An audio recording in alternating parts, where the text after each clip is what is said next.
আসতে দেব না। আবু সাইদের মতো আমরা রাজপথে নামবো, কিন্তু বাংলাদেশে আমার আর কোনো বোনের উপর, আমার কোনো মায়ের উপর শ্লীলতাহানি হতে দেব না। আমরা অনুরোধ করবো, স্বরাষ্ট্রমন্ত্রী আপনি বিভিন্ন ধরনের হুমকি দিচ্ছেন, হুমকি দিয়েন না। এই জুলাই প্রজন্ম কারো হুমকিকে তোয়াক্কা করে না। আমরা দেখতে পেয়েছি এই ঢাকা বিশ্ববিদ্যালয়ে 15 জুলাই খুনি হাসিনা এবং তার দূষণরা নিষিদ্ধ ছাত্রলীগ আমাদের বোনদের উপর হামলা করেছিল। পরবর্তীতে বাংলাদেশে যে গণবিপ্লব হয়েছে, সেই বিপ্লবের মাধ্যমে খুনি হাসিনা এই দেশ থেকে পালাইছে।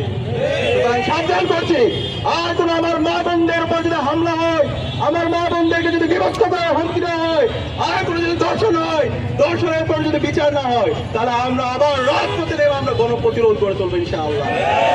আপনাদেরকে অনুরোধ করবো, বাংলাদেশের ছাত্র সমাজকে অনুরোধ করবো, সবাইকে সজাগ থাকতে হবে।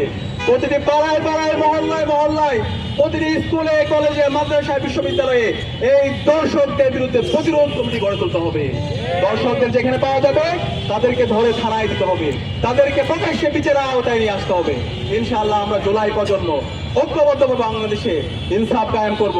শহীদ ওসমান হাদি আমাদেরকে যে লড়াই দেখে গেছে, যে আজাদির লড়াই, ইনসাফের লড়াই, ভারতীয় আধিপত্যবাদের বিরুদ্ধে লড়াই, আমার মা বোনদের অধিকার রক্ষার লড়াই, সেই লড়াই আমরা জারি রাখবো ইনশাআল্লাহ।